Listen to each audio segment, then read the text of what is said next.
Okay, there's one more thing that I found. I did find this container of 3 cooked parboiled potatoes in the refrigerator and half of an onion.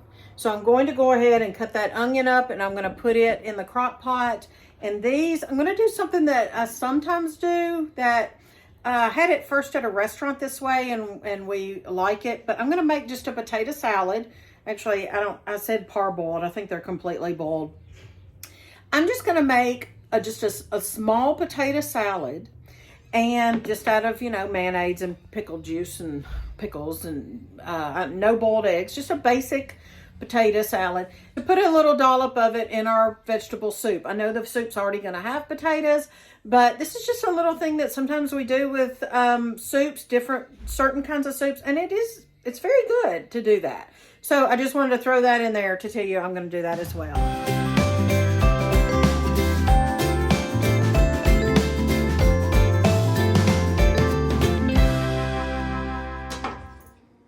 Hello, my friends. Well, it occurred to me while I was making this vegetable soup for supper that some of you might like to know how to make just basic vegetable soup without a recipe. I know many of you probably do know, but some of you might not know. And I want to just kind of give you an idea of what I'm doing here and how I use leftovers here at Heritage House, a village homestead. I'm Miss Katie, and I am making, with the help of my helper over here, little buddy, we're making vegetable soup for supper in the crock pot. All right, so he has got my carrots.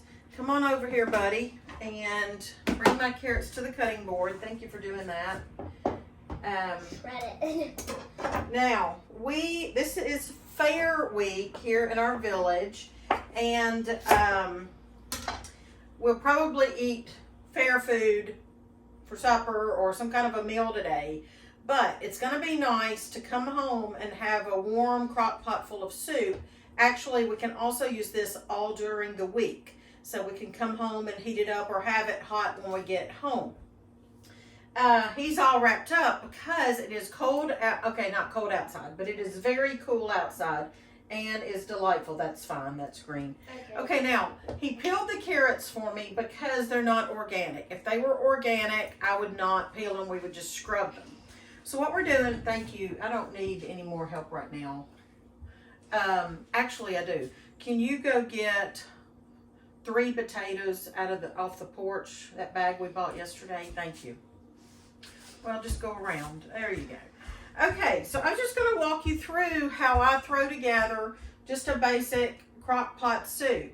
I do have a recipe here on YouTube, and it's on my website, I believe. Instant pot vegetable soup, beef vegetable soup. I do believe it is the most delightful recipe ever, like out there. I'm serious. But of beef vegetable soup. But this is just a vegetable soup from leftovers. Just come around, and if you'll peel those 2, I appreciate it. Did you get 3 of them? I asked you to get 3. Okay.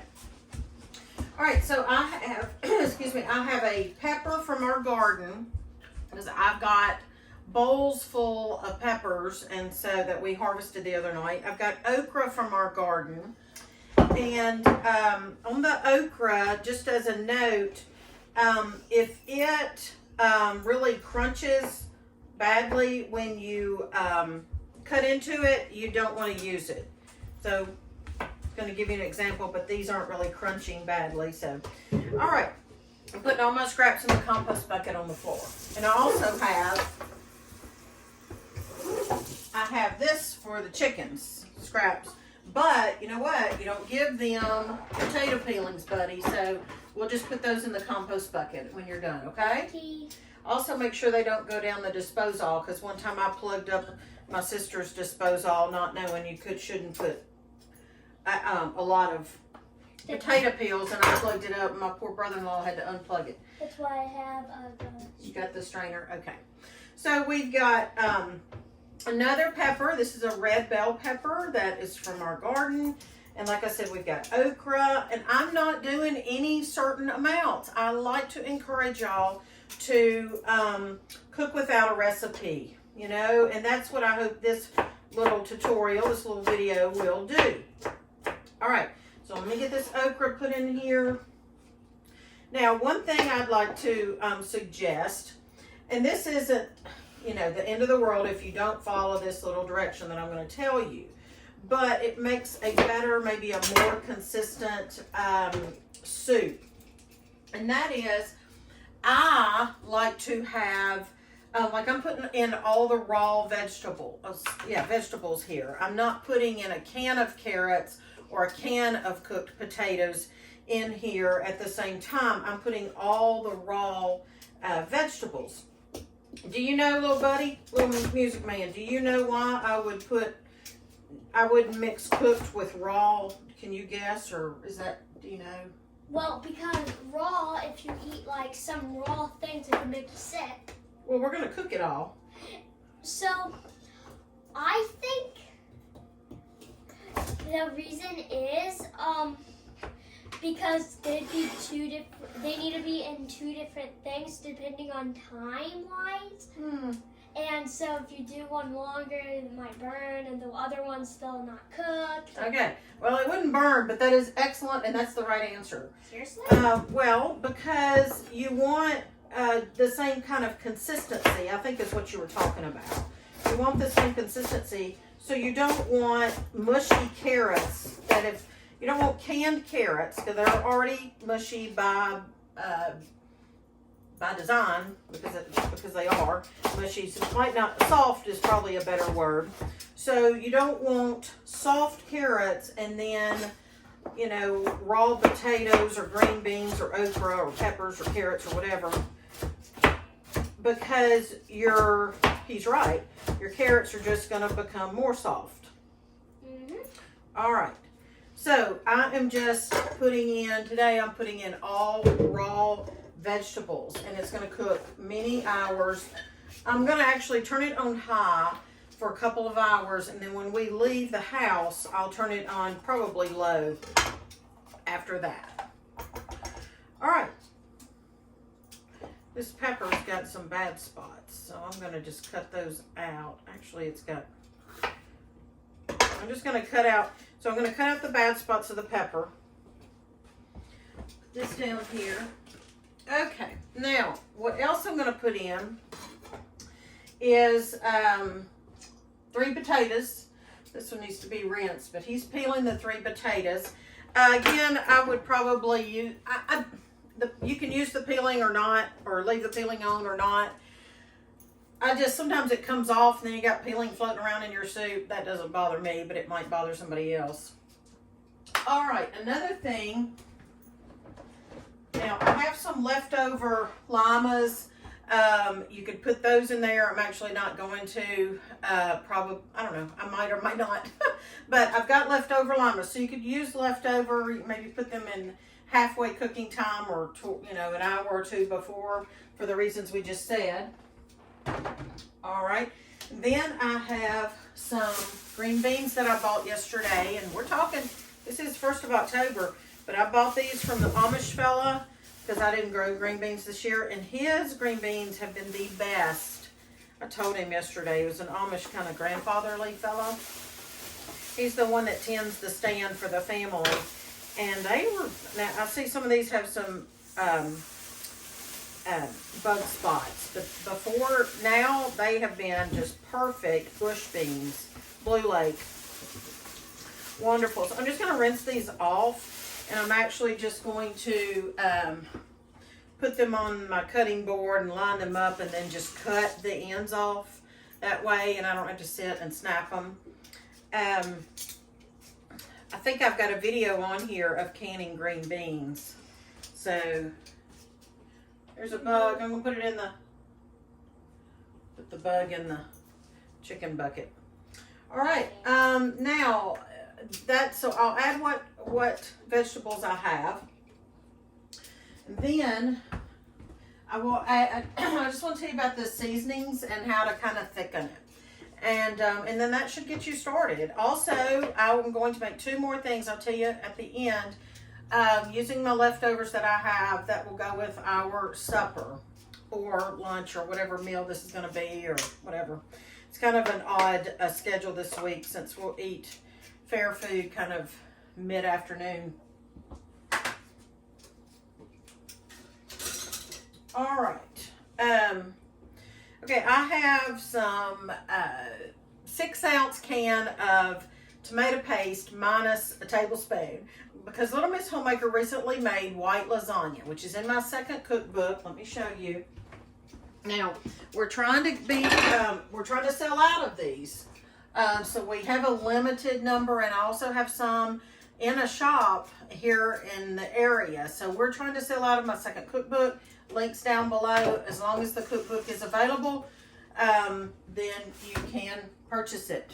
But the supper's ready. Let's eat. It's just a cookbook full of what am I going to have for supper tonight or tomorrow night. Open it up. Yes, that is going to be good.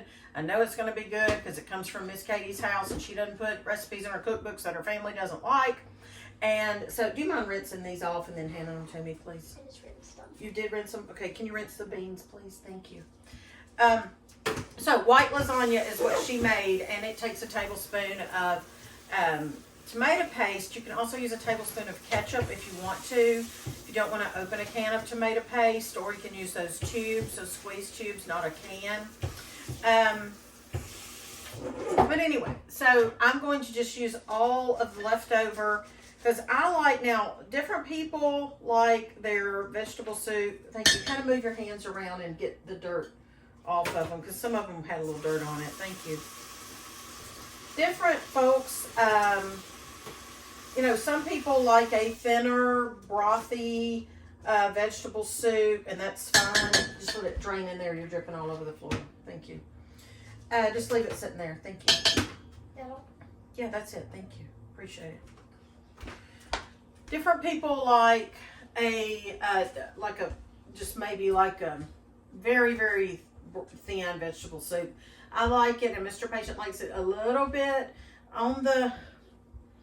more on the thicker scale than the thinner. So I tell you what though, the okra is the longer it cooks in there, it's going to serve as a thickener. I make gumbo and I cook it for hours and hours and hours and hours, like all day, or a day and a half even. And the okra, by the end of that cooking time, is not even distinguishable, and it's just a thickener in the soup. By the way, it's very healthy for you. So the okra serves as a thickener. If you use that, you can use frozen okra. If you want to do that, that's fine. You don't have to have fresh. Okra, if you're not familiar, is a vegetable that comes from Africa originally. So it loves hot, dry, not even good soil. It loves hot, dry, poor soil. That's why it grows really well in the southern United States, where we're from in Tennessee. Hot, dry summers, soil's not great, and it produces very well. Now this I grew, I've let it sit on the counter for 2 days. That's why it looks a little bit kind of, got a little brown on it, but I know where it came from. I know how long it's been sitting there, only 2 days, and not a lot of days from the grocery store. So anyway, you could buy okra in the frozen food section. All right, after we have I've put the tomato paste in there as my thickener. I've got my okra, and I can add at this point, if you have a beef broth, beef stock, a chicken stock, any kind of vegetable stock, you can add that about, we'll talk about the amount in a minute, or water. You know, if that's all you have, you can season your soup and it will be fine. So I'm probably going to do a quart of beef broth or chicken broth, either one, that's down in the pantry. So I don't have that up here right now. And the rest of the way with water. Now here's the thing. If I'm making it on the stove, the liquid, you're going to add more water up front, obviously, because it's going to evaporate more, and it's going to cook down faster and more. Crock-pot, Instant Pot, not so much. Pretty much I found that the liquid you start with is pretty much the liquid you end with. So you don't want to float everything in there and then water down the flavors, the spices. So I just am going to just cover everything with the liquid, and then when it's all cooked, it will be the right consistency that we like. So I'm going to go ahead, I'm going to cut the rest of the vegetables later off camera after I tell you goodbye, and show you after I tell you what else we're going to have. But let's put the seasonings in right now. So I've got salt. I use Redmond real salt for everything, and I've got I'm going to do I don't want to put too much, probably 2 scant teaspoons. He heard me say this. Thank you. Welcome. Thank you. Okay, I'll wipe this off because it's been down in the dusty larder and root cellar. But thank you, buddy. Do you want to pour it in for me? That would help. Thank you. I wiped it off. Shake it and then pour it in, but pour it in slowly so it doesn't slosh everywhere. All right, so thanks for helping. So while he's doing that, I'm going to get the pepper meal and then the other seasonings. Now, I have fresh garden seasonings that I can add, but I did not bring those in, or herbs rather. I have oregano and thyme and rosemary, but I'm going to go ahead and show you that I use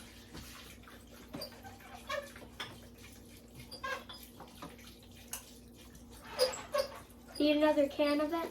No, I don't. I'm just going to do pepper after this. Not pepper, I didn't mean to say that. Water. But thank you. Just mash it and thank you.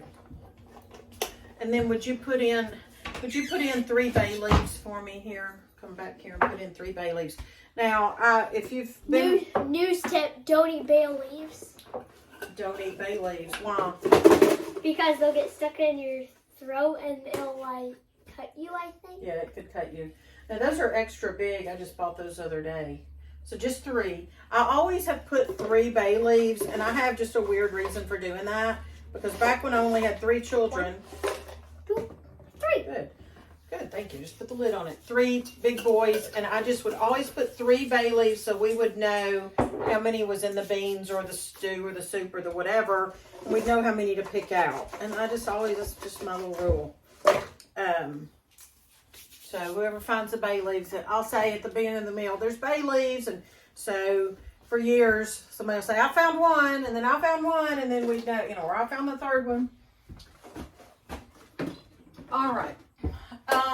Anything else? Well, sure. I'll let you help. I'll cut these. Now I could measure this with my hand, but I'm going to ask you to get a measuring spoon, and I want you to put a tablespoon of Italian seasoning. So I have the recipe in my first cookbook and here on YouTube for my homemade Italian seasoning. Why do you think I shake it up like that?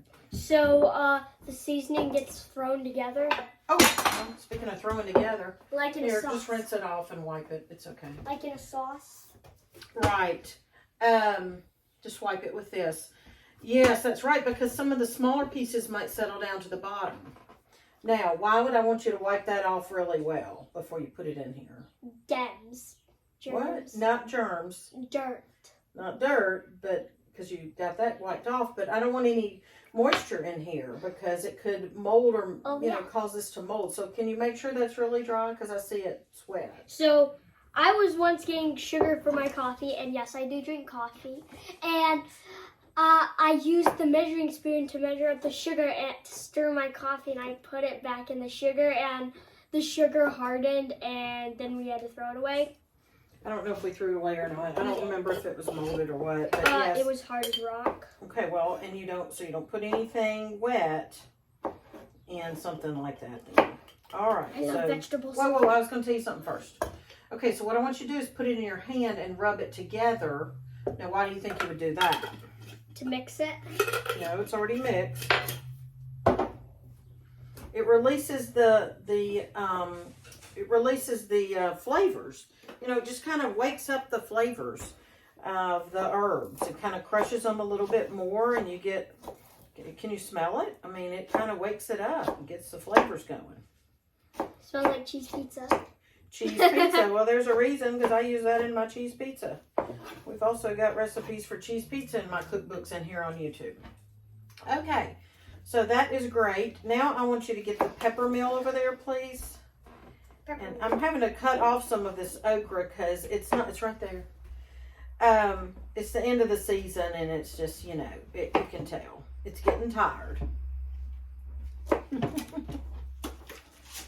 No, right there, the pepper mill. The pepper. Oh! Black pepper. Can you just say pepper next time? Well, that's what that thing's called, a pepper mill.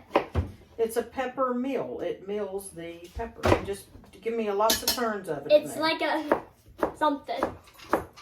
Well, yeah. I don't think there's anything in it. Let me see. Yep, there is. Turn it to the right. So we're going to go down to the fair, and what's the first thing you want to do when you get there, buddy? Well, first I have to get my wristband. Yeah, you got to pay for the rides, yeah. I'm gonna. So the wristband, for those who don't know, it lets a kid play, do any rides for how many amounts of time. In our case, it's 5. So. Hours, you mean? Mm-hmm. The ride I want to ride is called Extreme. You are extreme.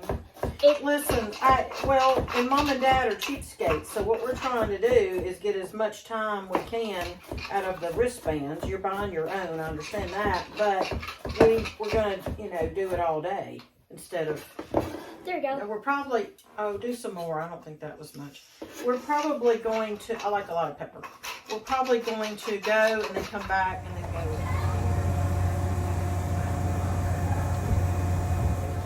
The beans later. I'll add the beans and that is how I season the soup. Just kind of the same idea as my Instant Pot seasoned soup. Also, I mean, obviously, I want you to put whatever vegetables. Okay, can you're distracting me. I can't think straight. I want you to put whatever vegetables you want to in here. You can have onions. You can have garlic. At the last 30 minutes or so, you can put some pasta, you can put spaghetti, you can put egg noodles. I wouldn't put egg noodles. I would put more of a pasta. Pasta's made from durum wheat. Egg noodles are made from flour, white wheat, and eggs. But you can put some pasta, you can put some elbow noodles, you can put some spaghetti noodles, whatever you have on hand. You can put barley. I'm not sure. You might want to put barley halfway through, maybe. Rice, I'm not quite sure because I don't do that. You could put rice. If y'all put rice in your vegetable soup as a filler, let me know. Let us know at what point you would add it. So anyway, add whatever vegetables you have. If you want to use all canned, that's fine too. You know, you can just start it out on low and go from there. Canned potatoes, canned beans, canned, you know, carrots or peas or whatever. You can put frozen peas in here. That would be very good too. So that's what we're going to do. I'm going to finish putting the vegetables in here. I'll just cover it with my pure water from my Berkey. Then we don't have protein in here, so we typically might make deviled eggs, but I'm low on eggs right now, so I won't be having deviled eggs because I haven't gotten to the farmer to get some more, and our chickens are not laying yet. Oh, they're 18 weeks old and they're still not laying. I was going to show you. My refrigerator smells like ferments. It smells like, and I don't mean that in a bad way, but somebody might come and think it smells bad, but it smells like ferments. It smells like fermented milk, like fermented raw milk, raw dairy, like my fermented butter, my kefir, my yogurt, cheese. It's got all kinds of ferments in here, so it smells a little different than what some people's might smell like.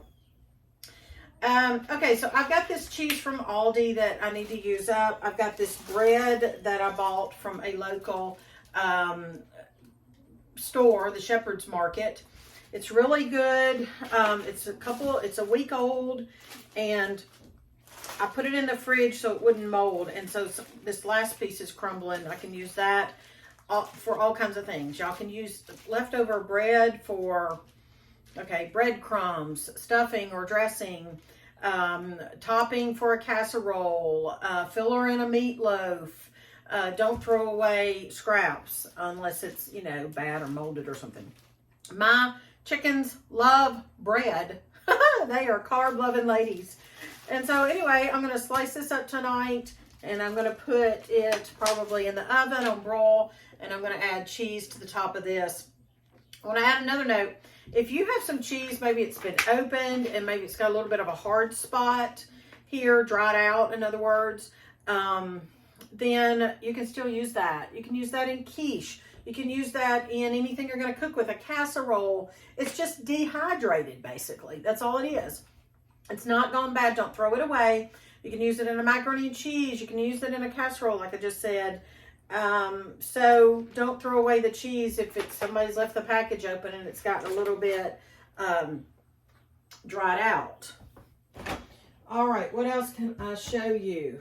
I also found this coleslaw in the fridge, homemade coleslaw, but it needs to be eaten up. And I love vegetable soup with a dollop of homemade coleslaw too. So that's a good thing. You could also make yourself some, if you've got, like I do, I've got some leftover buttermilk from Buttermilk Making. I've got some leftover buttermilk that I bought. You could make yourself some cornbread. That would be really good. So there are just so many things you can do with leftovers, y'all. Be encouraged. Another thing we like in our soup is butter. And the better the better. I have homemade butter, but I'm saving that for some bread. This is some purchased butter. It's unsalted. I like to buy unsalted. And I just am going to put 1/4 cup over here in the soup. Now, sometimes I will not put the butter in the soup. We will just put a pat of butter in our soup bowls. But typically, you're going to use less butter if you go ahead and just put it in the soup. And this is what we like to do. It's just one more thing. A level of good solid fats, or good fats, I should say. And it just adds a good flavor and just another dimension. So if you have extra butter on hand that you can do that, I would encourage you to try the butter in your soup. Especially if you don't have meat in it, because sometimes the meat's going to provide that those good fats. I hope that you are counting your blessings. I am Miss Katie, and this is Heritage Ways. And I don't know if you realize, but on my website, heritageways.com, I have a lot of recipes that I'm trying to convert to printable. And I'm about to get some assistance to help me do that so we can have that available to you faster.